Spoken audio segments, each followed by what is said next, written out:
You ever come home after a 2-week high-stakes mission in the Swiss Alps? Think freezing cold, tense silence, and barely any sleep, only to find the locks on your door changed, your house on lockdown, and a bright orange sticker slapped on your front door like some kind of official stamp of eviction. Yeah, that was me.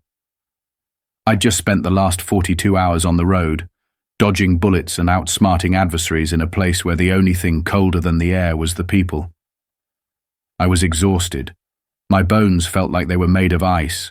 My mind was a fog, and all I wanted was a hot shower, a cup of strong coffee, and a 12-hour nap in my own bed. Sounds simple enough, right? But the moment I pulled into my driveway, I knew something was off. There were no newspapers, no mail, nothing. The welcome mat that had been there for years was gone, replaced by something that screamed HOA drama. A new mat, stark white, with the words, "Compliance starts at the door," printed across it. The whole thing felt like a punch to the gut, but at that moment, I still hadn't even realized how deep this thing was going to go. I walked up to the door, figuring maybe I was just too tired to think straight. I tried the key in the lock. Nothing. Tried again. Nope. Maybe it was the jet lag. Maybe I was just too out of it to function like a human being. So I flipped the key upside down and tried again. Still nothing. That's when I noticed it. A neon orange sticker, peeling at the edges, slapped right across the center of my doorframe. This property has been temporarily seized under Article 12C. Contact HOA authority for access. It didn't take long for my brain to switch from confused to fuming in about 2 seconds flat. What the hell was this? Why was I being locked out of my own house, like I didn't even own the place? But I knew exactly who was behind this. The HOA. That woman, Karen, was up to something, and I was about to find out exactly what. I live in one of those HOA neighborhoods. You know the type. Rules upon rules, constant surveillance, all under the guise of keeping the place nice and uniform. It's an unspoken truth. The HOA doesn't care about your freedom. They care about control. And Karen, she wasn't just any HOA member. She was the queen bee, the head honcho who believed she was the final word on everything. This woman would measure your grass with a ruler and send you a fine if she thought your lawn wasn't up to her standards. Last year, she fined my neighbor $300 because his American flag didn't match the seasonal decor on his front lawn. I'm not kidding. That's the kind of person we're talking about. But changing the locks on my house while I was away, that was next level. I wasn't going to let that slide, not on my watch. I tried calling the HOA hotline. No surprise. I got voicemail, not even a real person. So I did what anyone would do in my situation. I went straight to the HOA office, which wasn't far. Just a 5-minute walk down the same path she once complained was too aggressively curved for a walking trail. When I walked in, there she was, Karen, sitting behind a glass desk with her little fake gold nameplate that read, HOA Regional Compliance Coordinator. She was sipping from a mug that said, "I'm not bossy, I'm authoritative." If that wasn't the biggest red flag I'd ever seen, I don't know what was. The moment she saw me, she didn't flinch. Instead, she smirked, like I was some guest at a party she hadn't invited. "Oh," she said in that nasal tone that made every sentence sound like a complaint. "Back already?" She didn't even miss a beat. "We noticed you were gone for quite some time, and neighbors expressed concerns. Odd cars, unusual hours, lots of coming and going. There was a vote. You were deemed a security risk adjacent." Security risk adjacent. I couldn't even process it at first. What the hell did that mean? But Karen, of course, had all the answers. "We had reason to believe your house was unoccupied and potentially being used for other purposes. You've officially violated Articles 3B, 5D, and 11. I stared at her, dumbfounded. Are those even real rules? Apparently, they were now. And then, as if she was proud of her little power trip, she handed me a laminated sheet full of violations I'd never even heard of. Grass texture inconsistent with neighborhood aesthetic, excessive garage security, and my favorite, suspiciously timed garbage disposal. This wasn't about rules anymore. This was about control. She handed me a temporary pass to access my own house, a pass that was only valid for 72 hours. 72 hours. As if I needed permission to get into my own home. I didn't even say anything at that point. I just turned around and walked out. But it didn't end there. No, this wasn't just about Karen playing HOA dictator. Something bigger was going on, and I had a feeling Karen was just the puppet. The more I thought about it, the more I realized that she didn't have the power to pull this kind of stunt on her own. Someone else, someone with far more influence, was behind her. I wasn't about to let that slide. Whatever was going on, I was going to find out. This wasn't just a neighborhood issue anymore. This was personal. They'd crossed the line, and I was about to make sure they knew it. When I left Karen's office, still clutching that temporary pass to my own house, I was fuming. I had a lot on my mind. The audacity, the sheer nerve it took to lock someone out of their own property. As if I was some kind of tenant, not the guy who paid for the house with his own cash. As if I needed her permission to exist in my own space. But I wasn't about to let it slide. I needed answers. Why did she go to such extreme lengths? What was driving her to play this game? And more importantly, who was pulling the strings? The whole thing stank of something bigger than HOA nonsense. I had a hunch that Karen was just a pawn in a much larger game, but I didn't have the time to think about that yet. I had to focus on the immediate problem, getting into my house. When I got back to my driveway, I could see it clearly now. The shiny new smart deadbolt she'd installed on my door, probably with HOA funds. It was sleek, high-tech, and to the untrained eye, it looked impenetrable. But that wasn't a problem for me. I'd been trained for this. I didn't need an expensive locksmith or a hammer and chisel. I just needed a few simple tools, a little patience, and the kind of skill you don't learn from DIY YouTube tutorials. I crouched down on the front step, my mind clicking through the options. There was a twig on the ground, and I had a hairpin in my shoe. Perfect. I had what I needed to get the job done. The whole thing only took about 15 seconds. One flick of the bark, one bend of the pin, and the door clicked open, just like that. I pushed the door open, stepped inside, and took a deep breath, finally feeling the comfort of my own home after what felt like an eternity. I set down my bag and started to unwind, but then I heard it. The shrill, unmistakable sound of Karen's voice coming from across the lawn. "You can't do that," she yelled, like I was some criminal for entering my own house. "You're violating the override order." I didn't even respond. I didn't need to. I just popped my head out and called over to her. "Karen, I teach lock bypassing at Langley. You might want to update your security protocols." Her face went completely blank. Her mouth opened and closed, but no words came out. And I didn't wait for her to reboot. I slammed the door behind me and went straight to the kitchen. The coffee machine was calling my name. But as the coffee began to brew, my mind couldn't let go of what had just happened. This wasn't just a rogue HOA member acting on her own whim. No, Karen wasn't that smart, and she wasn't that powerful. Something had to be going on behind the scenes. I had to figure out what. The more I thought about it, the more certain I became that Karen had something bigger in mind. She wasn't just enforcing neighborhood rules. She was enforcing something else.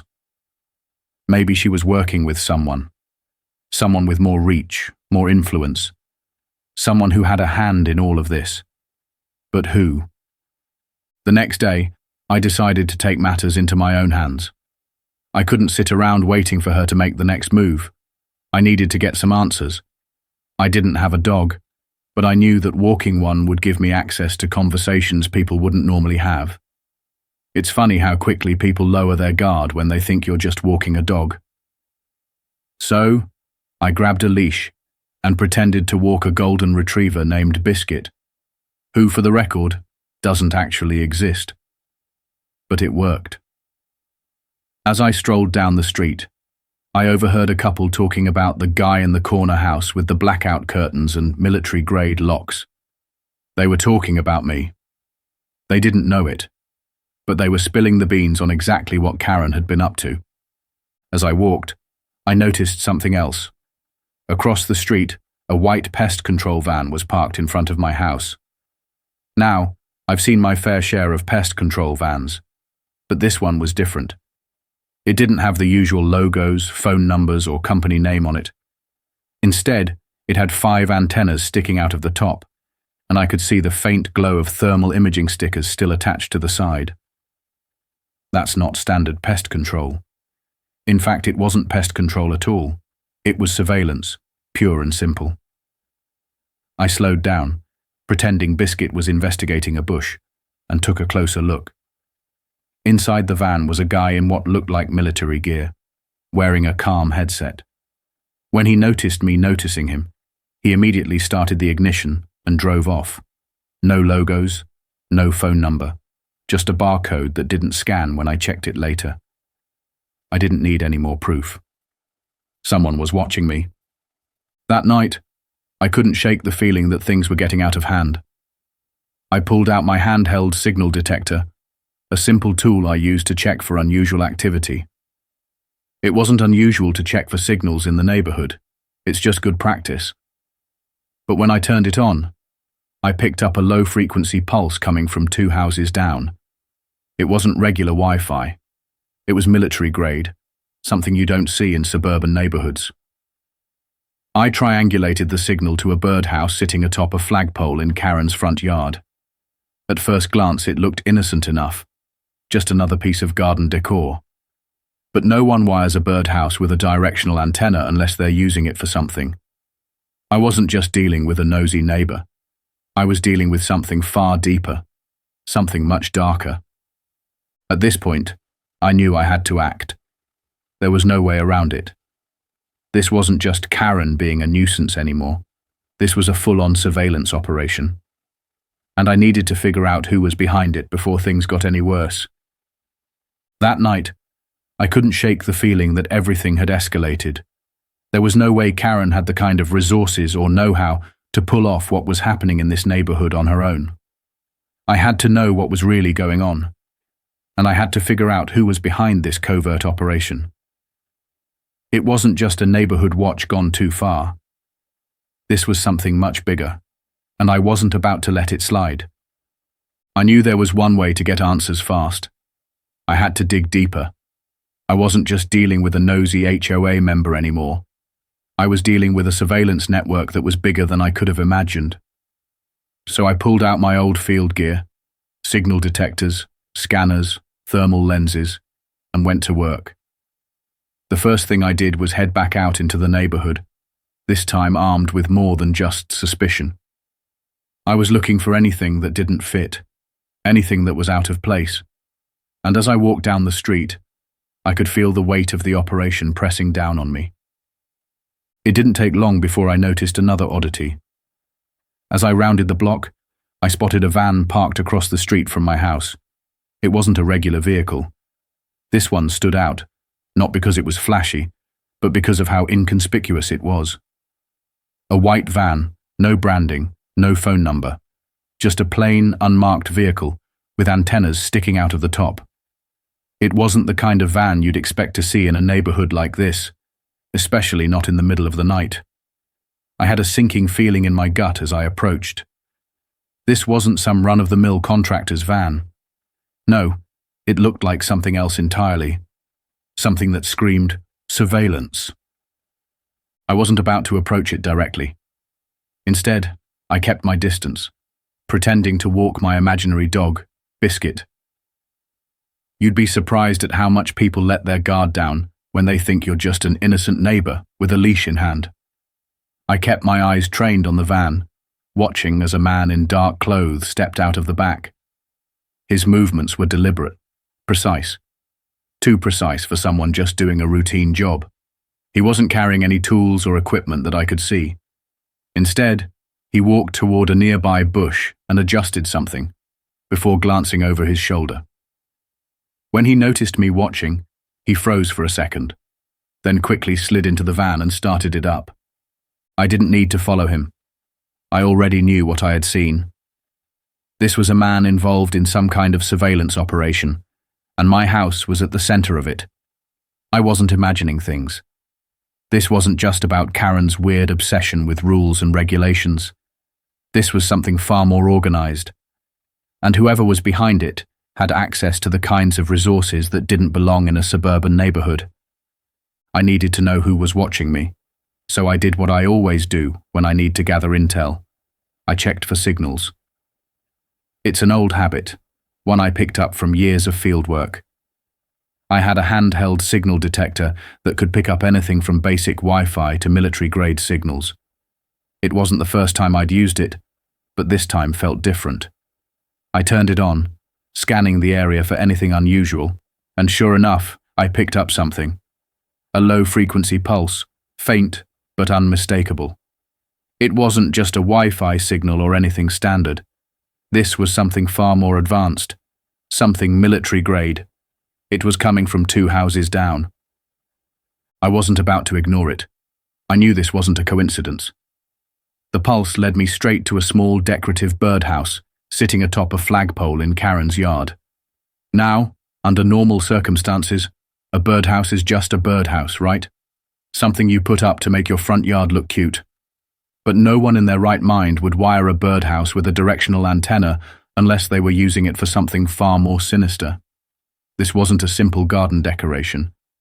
This was a piece of a larger puzzle, a piece that was feeding into the surveillance operation I was starting to uncover. I wasn't about to let it go at that. I needed to know what Karen's role was in all of this.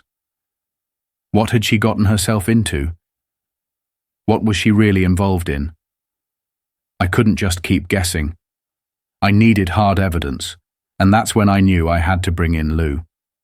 Lou was an old friend of mine, a former Navy cryptanalyst turned hacker. He owed me a favor, and I wasn't shy about calling it in. The next night, Lou and I went on a little recon mission.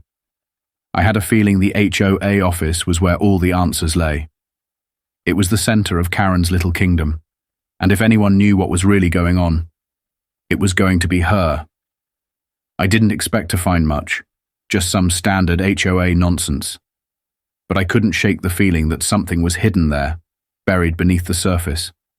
And Lou? He had the tools to get us in. We didn't waste any time. The office was locked up tight, but that wasn't an issue for Lou. In less than 20 minutes, we were inside. What we found shocked me to my core. It wasn't just an office. It was a command center. There were racks of servers, multiple monitors displaying security feeds from homes in the neighborhood, and USB sticks labeled with street names. It looked like something straight out of a spy thriller. But this wasn't fiction. This was real. And Karen wasn't running this show. She was just a figurehead. Someone else, someone much more dangerous, was calling the shots. Lou and I spent the next few hours sifting through the files we found. There were folders on almost every resident in the neighborhood, timestamps of when people left for work, when they received packages, even what kind of cereal they bought based on trash reports. It was all there, every detail, meticulously logged. But the real kicker? There was a file with my name on it. Not the one I use publicly, but my agency clearance name. That was the moment it all clicked into place. Karen didn't just have access to this information. She was a pawn in a much larger game. Someone with far more resources, someone connected to the intelligence community, had infiltrated the HOA. They were using it as a cover to gather data on people like me. And Karen? She was just the middleman, the one pulling the strings without even knowing who was really behind the operation. I wasn't about to let this go. The deeper I dug, the more I realized how dangerous this was. It wasn't just a neighborhood issue anymore. This was a national security issue, and I was at the center of it. Whatever they were planning, whatever they were doing with all this information, it couldn't be good. And I wasn't going to sit around and wait for them to make their next move. The time for subtlety was over. I was about to take the fight right back to them. I'd spent days sifting through the mess that was Karen's little empire. And with every piece of information I uncovered, it became clearer that this wasn't just a rogue HOA playing by its own twisted rules. No, this was much more calculated than that. Whoever was behind the operation wasn't just looking to control a neighborhood. They were gathering intel, pulling strings on a much larger scale, and I was right at the center of it. I had already figured out that Karen was just a puppet, but now I needed to make sure the whole network came crashing down. It was time to execute my plan. But I couldn't just go in guns blazing. That wouldn't be smart, not yet. The key to bringing this down was precision, timing, and most importantly, misdirection. I couldn't let them know what I was up to. If they figured out I was onto them, the game would be over, and I'd lose my chance to take them down from the inside. So I decided to bait the trap. I had to give them something they couldn't resist. And I knew exactly what would get their attention. A black case, military grade, sitting right on my front porch with a bright yellow sticker across the top that screamed, "Classified Asset Disposal, Authorized Eyes Only."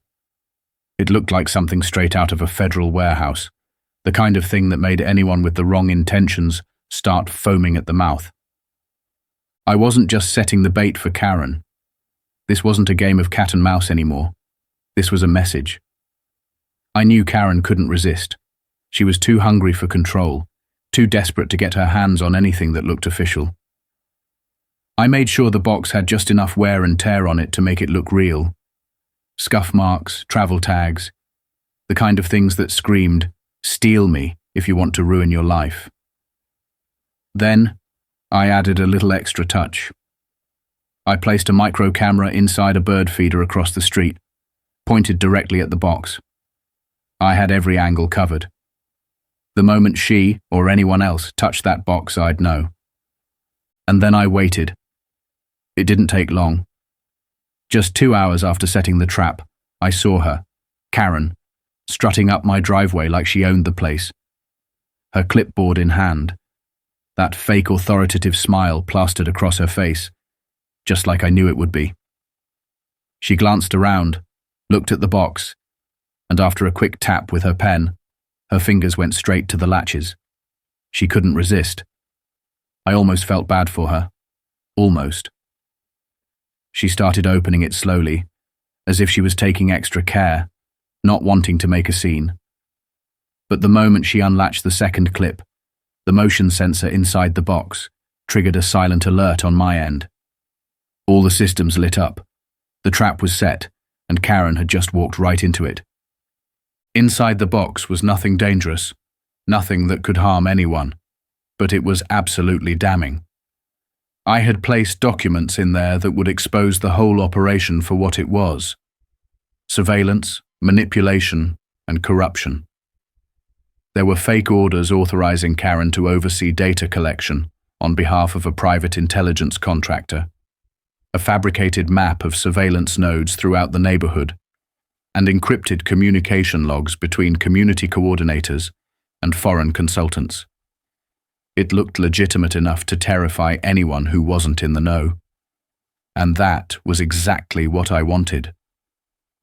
Karen shoved the entire packet into her purse, no hesitation, and walked straight back to the HOA office. It was almost too easy, but this wasn't the end game. This was just the beginning. I followed her, keeping my distance, watching as she entered the office. As soon as she was inside, I triggered the internal camera that Lou and I had uncovered earlier. I could already tell that this was going to get interesting. I knew Karen wouldn't be able to resist the temptation to make a phone call. She'd been playing with fire for too long, and now she was going to get burned. The next few minutes were crucial. I watched as Karen paced around the office, frantic, dialing a number and speaking in hushed tones. It was clear she was trying to cover her tracks, trying to make sure she didn't get caught. But what she didn't know was that the real players had already stepped in, and one of them, Bishop, was waiting for her. I didn't need to see his face to recognize him. I had crossed paths with him before. Bishop was ex-CIA, a washed-up agent who had been burned for selling intel to third-party contractors. He disappeared off the radar 5 years ago after a botched mission in Warsaw, but now here he was, standing in Karen's office like it was his own personal operations hub. Karen handed him the documents, and without so much as a second glance, he shredded them. It was like he didn't even care. But what happened next sent a chill down my spine. He looked Karen dead in the eye and said something I couldn't hear, but I could read the words on his face just fine. If you talk, you vanish. That was it. Karen's face drained of color. Her body language shifted in an instant. She wasn't in control anymore. She wasn't the one running the show. She was just a cog in a much larger machine, and now she was in deep. I had expected her to freak out, maybe try to make a run for it, but she didn't.